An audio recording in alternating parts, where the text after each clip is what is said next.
जय हिंद दोस्तों, जय हिंद प्यारे बच्चों। तो दोस्तों आज हम क्लास 12 का इंग्लिश स्टार्ट कर रहे हैं, इंग्लिश का सीरीज स्टार्ट कर रहे हैं दोस्तों।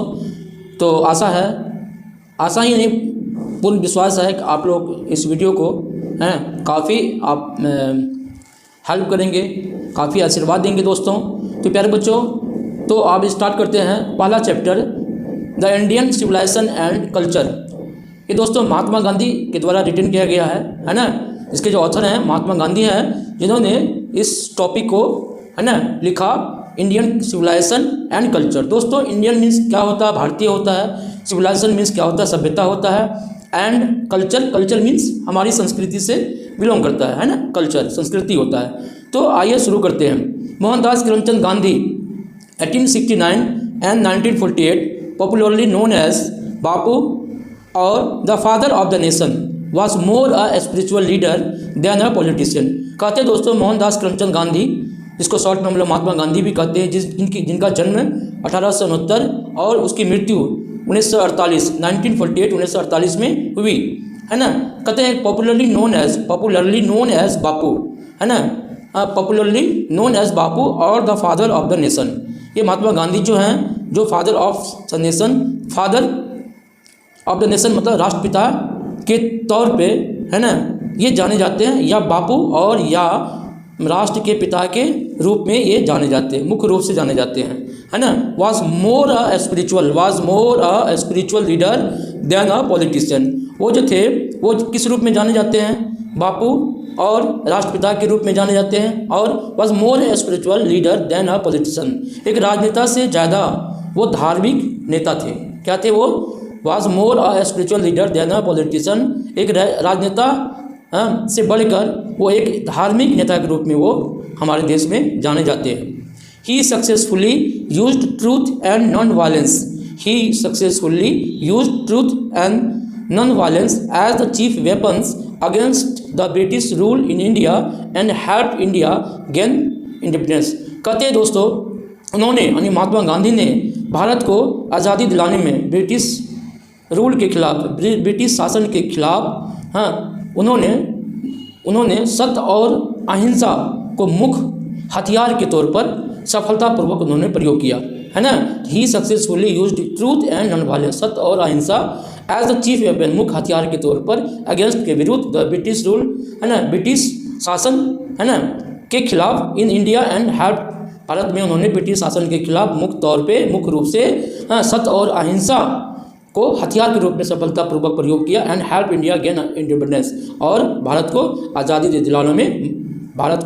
दिलाने में मदद किया। फ्रॉम 1915 टिल 1914, कहता है कि 1915 से 1948 तक ही कम्प्लीटली डोमिनेटेड इंडियन पॉलिटिक्स। उन्होंने है ना भारतीय राजनीति पर काफ़ी रूप से छाए रहे, पूर्ण रूप से छाए रहे है ना। He dead at the hands of fanatic means होता है कट्टर। कहता है कि he dead at the hand of a fanatic on 30 January 1948। उनकी मृत्यु है ना 30 जनवरी 1948 को एक कट्टरपंथी के हाथों हत्या कर दिया गया। हीज ऑटोबायोग्राफी उनकी आत्मकथा, माई एक्सपेरिमेंट विथ ट्रूथ, सत्य के साथ मेरे प्रयोग, एंड द न्यूमरस आर्टिकल्स, और ढेर सारे जो आर्टिकल्स, लेख, that he wrote for young India, जिनको उन्होंने यंग इंडिया के लिए लिखा, and the speeches that he delivered on different occasion, कई अवसरों पर दिए गए भाषण, reveal him not only as an original thinker but also as a great master of टेस्ट एडियोमेटिक इंग्लिश। कहता है उनके द्वारा लिखे गए जो कई सारे लेख, यंग इंडिया के लिए लिखे गए कई सारे लेख, and speeches that he delivered on different occasion, कई अवसरों पर उनके द्वारा दिए गए भाषण, यह दर्शाता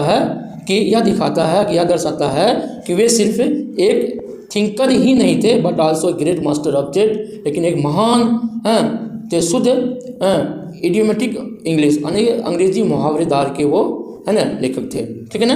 इन the following extract Indian civilization and culture, उन्हीं में से है ना इंडियन सिविलाइजेशन एंड कल्चर एक अंश है। Gandhi ji talks about the sound foundation of Indian civilisation. Gandhi ji बात करते हैं अबाउट द साउंड फाउंडेशन, एक मजबूत नींव किसकी? इंडियन भारत की सभ्यता की एक मजबूत नींव की गांधी जी बात करते हैं, which has successfully with stood the passage of time, बदलते समय के साथ हैं जो काफ़ी सफलतापूर्वक वो खड़ा रहा, है ना।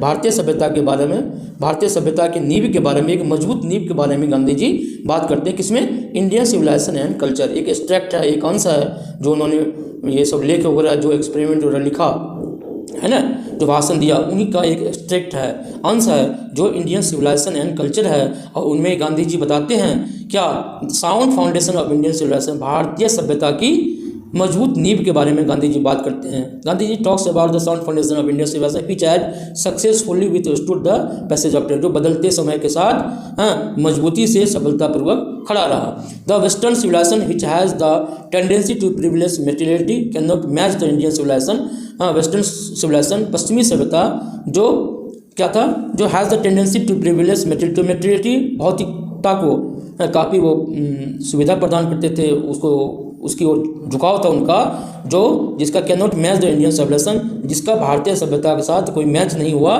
That elevate the moral being, जो एक मोरल बीइंग को, नैतिकता को, है ना, जो विकसित करता है, विकास करता है, डेवलप करता है, एलिवेट करता है ना। तो ये था महात्मा गांधी के बारे में स्टोरीज, है कि नहीं। तो शायद उम्मीद करते हैं कि आप लोग बिल्कुल समझ गए होंगे दोस्तों, है कि नहीं।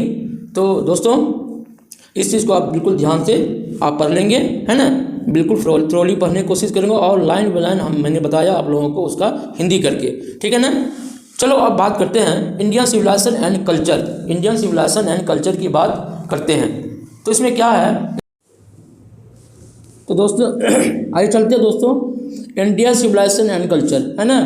तो I believe that the civilization India has evolved is not be beaten in the world. कहते हैं मेरा विश्वास है, या मेरा मानना है, मेरा विश्वास है कि द सिविलाइजेशन ऑफ इंडिया, है ना, भारत में विकसित हुई सभ्यता, the civilization of India has evolved is not be beaten in the world, Bharat में विकसित हुई, बढ़ना, विकास करना, विकसित होना, भारत में विकसित हुई सभ्यता is not to beaten in the world, है ना, विकसित हुई सभ्यता को दुनिया में चुनौती नहीं दिया जा सकता। World is not been beaten in the world, दुनिया में चुनौती नहीं दिया जा सकता।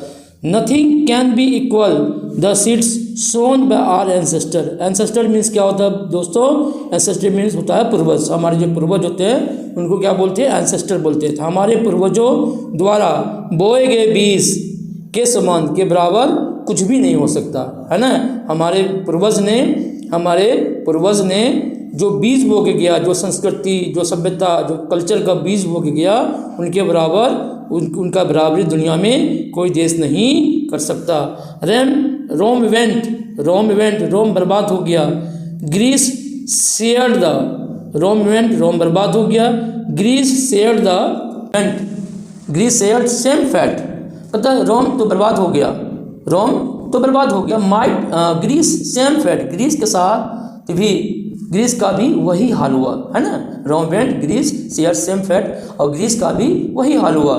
The might of the Pharaohs was broken, और फराओ का बल भी, शक्ति भी टूट गया, टूट गया। Japan has become westernize, Japan का क्या हो गया, पश्चिमीकरण हो गया, मतलब पश्चिमी सभ्यता के रंगों में रंग गया। तो जापान हैज़ बिकम वेस्टर्नाइज, इसका मतलब क्या होगा, यानी कि जापान भी वेस्टर्नाइज, पश्चिमी सभ्यता में के साथ घुल मिल गया। जापान हैज़ बिकम वेस्टर्नाइज, पश्चिमी सभ्यता के साथ घुल मिल गया, या पश्चिमीकरण हो गया। Of China nothing can be said, और चाइना के बारे में तो कुछ भी नहीं कह सकते। बट इंडिया इज स्टिल, लेकिन भारत अस्थिर रहा, सम हाउ और अदर, किसी भी तरह से, है ना, किसी भी तरह से भारत क्या रहा, अभी भी किसी न किसी प्रकार से क्या रहा, अस्थिर रहा। साउंड एट द फाउंडेशन, और अपनी मजबूत नींव पर भारत किसी न किसी प्रकार से अपने अस्तित्व को बचाए रखा। वही कहता है कि the might of the Pharaohs was broken, है ना, mouth of the Pharaohs was broken. एक मिनट थोड़ा सीधा कर लूँ मैं इसको, किताब को, बुक को, हाँ ठीक है ना, ब्रोकन, फ्राउस वाज ब्रोकन, यानी कि फ्राउस में मिस्र के राजा को फ्राउस कहा जाता था दोस्तों, तो उसकी भी शक्ति टूट गया, बल टूट गया। Japan has become westernised, Japan का पश्चिमीकरण हो गया या जापान पश्चिमी सभ्यता के साथ घुल मिल गया। Of China nothing can be said, China के बारे में कुछ भी नहीं कह सकते। But India is still somehow or other sound at the foundation, और अपनी मजबूत की नींव पर भारत अभी भी स्थिर है रहा है। The people of Europe learn their lesson from the writings of the man of Greece. अब क्या है, द पीपल ऑफ यूरोप के लोग learn their lesson from the writing of the man of Greece, का ग्रीस के लोगों के द्वारा लिखी गई जो चीज़ें हैं, हाँ, उनको सीखते हैं, उनके द्वारा बताए गए रास्ते, उनके द्वारा लिखे गए लेखों को वो लोग सीखते हैं, है ना क्या, लेकिन ये है ना सीखते हैं। The people of Europe learn their lesson from the writings of the man of Greece और Rome which exist no longer in their former glory. और कहता है यूरोप के लोग ग्रीस या रोम के लेखन से सबक सीखी, है ना, which exist no longer in their former glory, और जो दोस्तों आप जानते हैं जो अपने पहले के गौरव में मौजूद नहीं है। In trying to learn from them, है ना, उनसे सीखने की कोशिश में, है ना, in trying to learn from them, उनसे सीखने की कोशिश में, the European imagines that they will avoid the mistakes of Greece and Rome. और इनसे सीखने की कोशिश में यूरोपियन कल्पना किया क्या, that they will avoid the mistakes of Greece and Rome, और रोम और ग्रीस के जो मिस्टेक है, गलतियाँ, उनको अवॉइड करेंगे, गलतियों से बचेंगे। Such is their pitiable condition, है ना, उनका ये, जैसा कि उनका ये दयनीय स्थिति हो गया है कि नहीं है, ये हाल हो गया यूरोपियंस का, ठीक है ना। सेकंड देखो, सेकंड पैराग्राफ में क्या है, in the midst of all this, इन सब के बीच में, in the midst of all this, इन सब के बीच, India remains immovable and that is her glory. इन सब के बीच इंडिया क्या रहा, इन सबों के बीच इंडिया का रहा, इंडिया रिमेन्स इमूवेबल, और भारत, हाँ, अचल रहा, and that is her glory, यही उसकी गरिमा है, यही इसकी गरिमा है हमारी भारत की। देखो हर का यूज़ किया गया यहाँ पे, धरती माँ के लिए हम लोग क्या करते हैं दोस्तों, हर का यूज़ करते हैं, है ना, हर ग्लोरी, यही इनकी खूबसूरती है, यही इनकी ग्लोरी है, ब्यूटी है। It is a charge against India that her people are so uncivilised, ignorant and stolid. कहता है इट इज़ अ चार्ज, यह आरोप लगाया जाता है, अगेंस्ट इंडिया, भारत के विरुद्ध यह आरोप लगाया जाता है, दैट कि हर पीपल आर सो अनसिविलाइज, कि इनके लोग इतने असभ्य हैं, इग्नोरेंट मतलब घमंडी हैं, अहंकारी हैं, एंड स्टोलिड मतलब मंद बुद्धि के हैं। कहते हैं दोस्तों it is a charge against India, Bharat के विरुद्ध एक आरोप लगाया जाता है कि इनके लोग इतने असभ्य हैं, अहंकारी हैं, और मंद बुद्धि के हैं, that is not possible to induce them to adopt any change, यानी कि उन्हें परिवर्तित करने के लिए, उसमें कोई परिवर्तन करने के लिए, कोई संभावना नहीं है। It is not possible to induce, उसको उसकी अवस्था में परिवर्तन करने के लिए, उनके कल्चर में परिवर्तन करने के लिए, है ना, प्रेरित करना मुश्किल है, कि उन्हें किसी प्रकार के परिवर्तन के लिए राजी करना होता है, इंड्यूस होता है, राजी करना, है ना, काफ़ी असंभव है, नहीं है, असंभव है ना, क्या, इट इज़ नॉट पॉसिबल, संभव नहीं है, असंभव है, to induce them to adopt any changes. It is a charge really against our merit, और यह जो आरोप लगा है हमारे ऊपर, यह लगता है यह सचमुच में हमारे गुणों के विरुद्ध है, हमारे अंदर जो गुण है, जो क्वालिटी है, जो मेरिट है, उनके विरुद्ध है ना।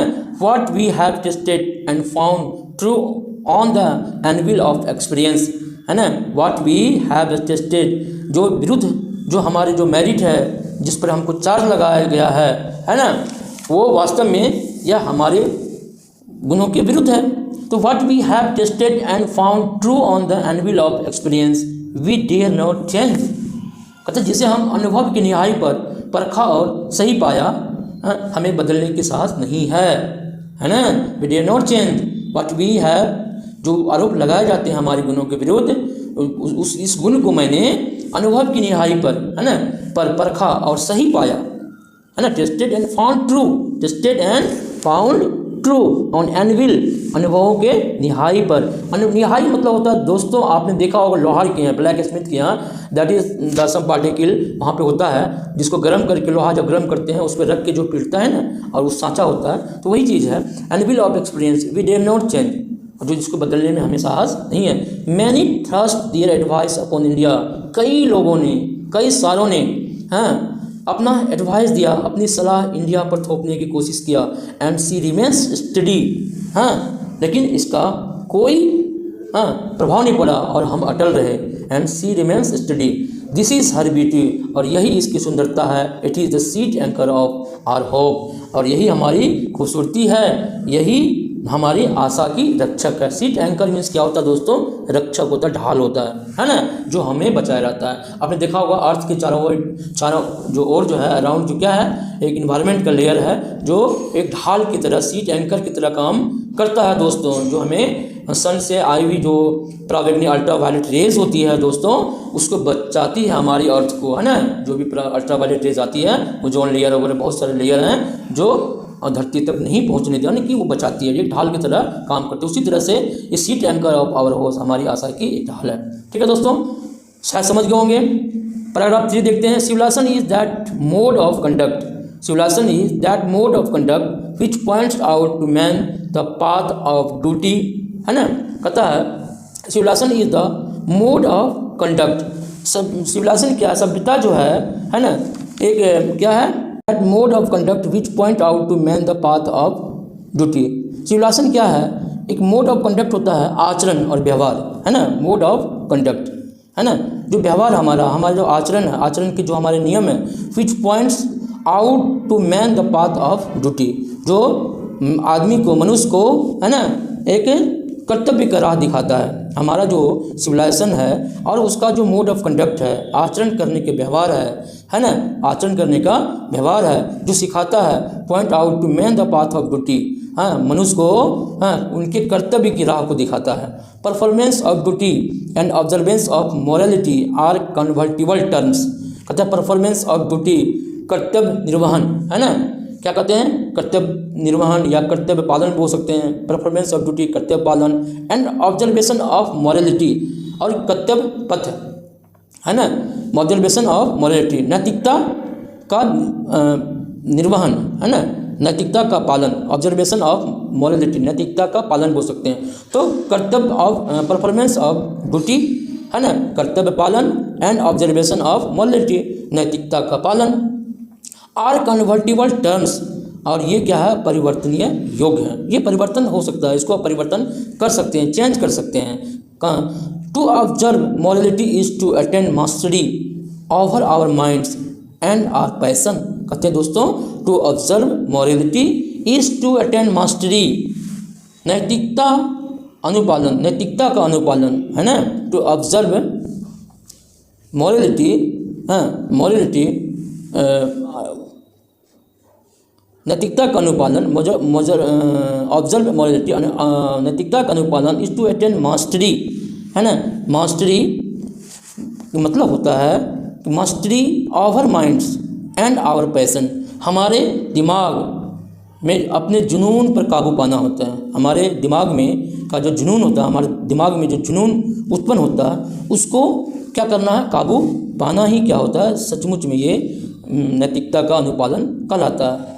ठीक है ना। So doing we know of self, so doing we know our self, the Gujarati, so doing we know our self, the Gujarati equivalent for civilization means good conduct, है ना। और ऐसा करके हम अपने आप को जानते हैं, है ना। गुजराती में सभ्यता का मतलब होता है क्या, the Gujarati equivalent for civilization means good conduct. Gujarati में सभ्यता का मतलब होता है गुड कंडक्ट, अच्छा आचरण, है ना, अच्छा व्यवहार। ठीक है दोस्तों आज मैंने आप लोगों को पैराग्राफ 3 तक पढ़ाया है फर्स्ट फेज़ में, फर्स्ट पार्ट में, और नेक्स्ट पार्ट में मैं 4 से लेकर, है ना, 8 पार्ट तक पढ़ाऊँगा। 4 पार्ट लेकर मैं चलूँगा और 1-2 पार्ट में ये खत्म हो जाएगा। तो वीडियो अच्छा लगेगा तो लाइक एंड सब्सक्राइब जरूर करना।